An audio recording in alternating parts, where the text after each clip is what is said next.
ఇంకెక్కర్లేదమ్మా. మంత్రి గారు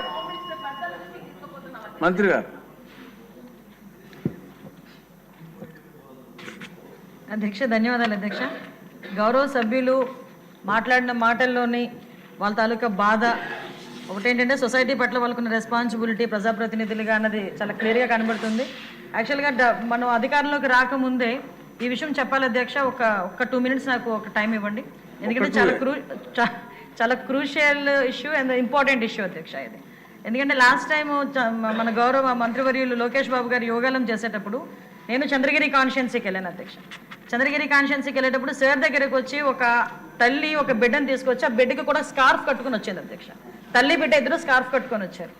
ఏంటి విషయం అంటే లోకేష్ బాబు గారితోనే మాట్లాడాలి అని చెప్పి పక్కకి వెళ్ళి మా అమ్మాయిని గంజాయికి అలవాటు చేసేశారు, మా అమ్మాయి గంజాయికి అలవాటు పడిపోయింది, నా బతుకేంటో అర్థం కావట్లేదు, ఏం జరుగుతుందో తెలియట్లేదు, నేను మా అమ్మాయి చనిపోవడం తప్పించి వేరే దారి లేదు అని చెప్పి ఆ రోజు ఆ తల్లి కూతుర్లు ఇద్దరూ కూడా గౌరవ మంత్రివర్యుల దగ్గరికి వచ్చి బాధపడి ఏడిస్తే ఆ రోజు మంత్రివర్యులు ఒక మాట చెప్పడం అధ్యక్ష, మన గవర్నమెంట్లోకి వచ్చిన తర్వాత గంజాయి మీద దృష్టి పెట్టాలి అంటే ఆ రోజు నుంచే ఒక కార్యాచరణ రూపొందించుకొని యువగలం పాదయాత్రలో ఏదైతే ప్రజా సమస్యల మీద గుర్తించడానికి వెళ్ళిన నేపథ్యంలో అదే రకంగా ఈరోజు మనం అధికారంలోకి వచ్చిన వెంటనే గాంజాయి మీద ఉక్కుపాదం మోపాలి అన్న ఒక థియరిటికల్గా మనందరం కూడా వెళ్ళడం జరిగింది అధ్యక్ష.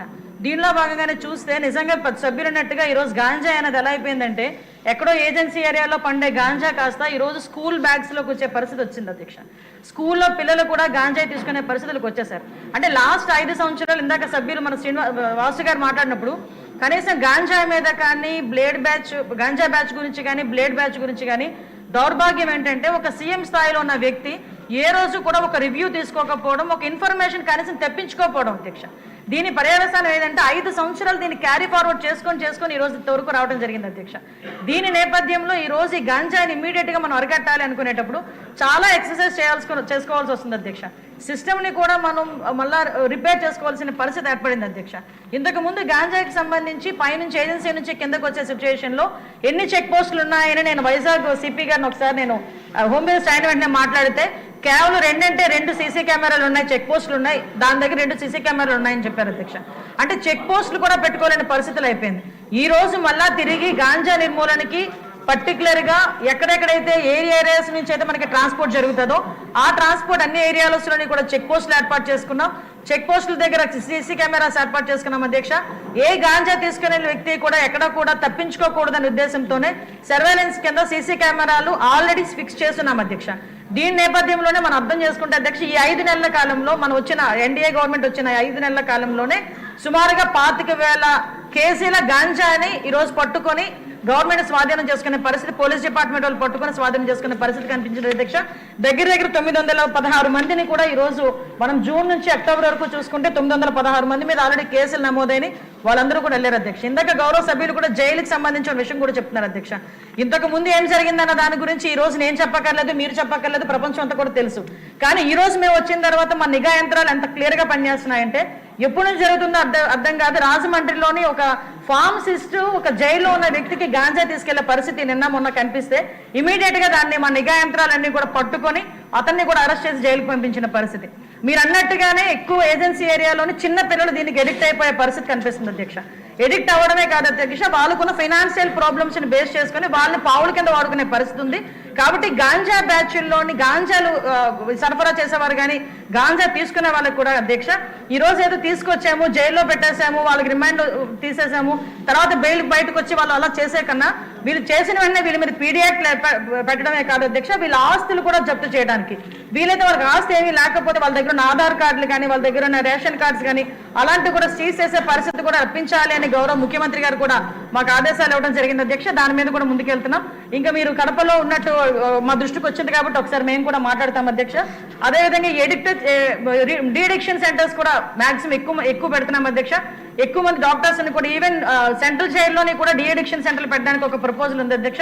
ఇందాక గౌరవ సభ్యులు అందరూ కూడా చెప్పినట్టుగా ఎక్కడా కూడా గాంజాయికి ఎటువంటి విచ్చలవిడితనం అనేది లేకుండా చాలా సీరియస్ గా తీసుకున్నారు అధ్యక్ష. ఒక్క విషయం చెప్పి నేను ముగిస్తాను అధ్యక్ష. ఎందుకు చెప్తున్నానంటే ఈ రోజు మేము చేయగలము అని మన గవర్నమెంట్ చేయగలము గాంజాని అరికట్టగలము అని చెప్పడానికి గల ప్రధానమైన కారణం ఏంటంటే గాంజాకి మేము వచ్చింది ఇమ్మీడియట్ గా దానికి ఒక సెపరేట్ వింగ్ ఏర్పాటు చేశాం అధ్యక్ష. దగ్గర 469 మందిని స్టాఫ్ అలొకేట్ చేశాం అధ్యక్ష. అదేవిధంగా సుమారుగా దానికి స్పెషల్ గా ఫోర్స్ ఏర్పాటు చేసుకున్నాం, వాళ్ళకి స్పెషల్ గా బడ్జెట్ ఏర్పాటు చేశాం.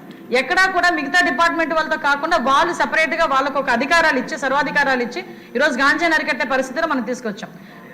5 సంవత్సరాలు ముఖ్యమంత్రిగా ఉన్న వ్యక్తి ఆ పులివెందుల ఎమ్మెల్యే ఈ రోజు అప్పటి వరకు ఎక్కడ కూడా ఒక రివ్యూ చేయకపోతే నాకు తెలిసి 5 నెలల కాలంలో దగ్గర 7 సార్లు గంజాయి విషయంలో రివ్యూ చేసిన ఘనత కూడా గౌరవ ముఖ్యమంత్రి గారికి మన దక్కింది అధ్యక్ష. కాబట్టి ఇంత కాన్ఫిడెంట్ గా మేము చెప్పగలుగుతున్నాం అధ్యక్ష. గాంజాని కానీ బ్లేడ్ బ్యాచ్ కానీ బ్లేడ్ బ్యాచ్ కూడా ఎక్కువగా రాజమండ్రి విజయవాడలోనే ఎక్కువగా ఉంటుంది అధ్యక్ష. దాన్ని కూడా అరికట్టడానికి ఈ రోజు పోలీస్ డిపార్ట్మెంట్ అంతా సన్నద్ధమైనారు అధ్యక్ష. Thank you. సిన్సియర్ గా పోలీసులు కృషి చేస్తే వాళ్ళు పట్టుకోవడం పెద్ద కష్టం కాదమ్మా.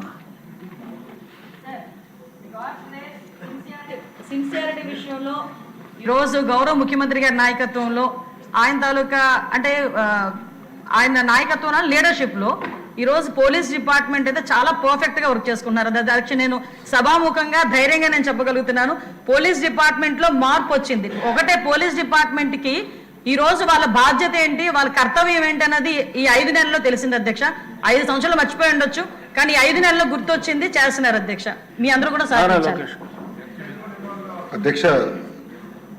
గౌరవ ముఖ్యమంత్రి గారు sub committee cabinet sub committee కూడా గంజాయి నియంత్రణ వేస్తాం కూడా జరిగింది అధ్యక్ష. మీ అనుమతితో ఈ సెషన్ కాకపోతే నెక్స్ట్ సెషన్ లో గంజాయి పైన చర్చ జరగాల్సిన అవసరం ఉంది అధ్యక్ష. ఎందుకంటే ఇది చాలా సీరియస్ ఇష్యూ. పాదయాత్రలో కూడా నేను అనేక కుటుంబాలను కూడా కలుస్తాం జరిగింది అధ్యక్ష. ప్రజల్లో కూడా చైతన్యం రావాలి ఇష్యూ పైన. మీ అనుమతితో ఈ సెషన్ కానీ నెక్స్ట్ సెషన్ లో దయచేసి షార్ట్ డిస్కషన్ చేయాలని కోరుతున్నాను అధ్యక్ష. కుదిరితే రేపు.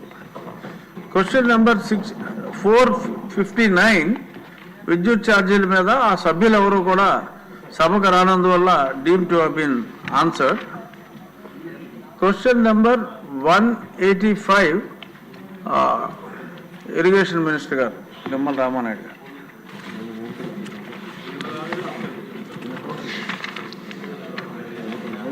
ధన్యవాదాలు అధ్యక్ష. ఏదైతే మొదటి ప్రశ్నకు సమాధానం తాళ్ళూరి లిఫ్ట్ సంబంధించినటువంటి పైపులు శిథిల వ్యవస్థకు చేరుకున్నటువంటి మాట వాస్తవమే అధ్యక్ష. ఆ యొక్క ఏదైతే ఆ శిథిల వ్యవస్థ చేరుకున్నటువంటి ఆ తాళ్ళూరి లిఫ్ట్కి సంబంధించినటువంటి ఏదైతే మరమ్మతులకు సంబంధించి ఎస్టిమేషన్స్ కూడా సంబంధిత శాఖ ద్వారా తీసుకోవడం జరిగింది అధ్యక్ష. Thank you. జ్యోతి నెహ్రూ గారు రాలేదు, వెరీ గుడ్. జయసూర్య గారు.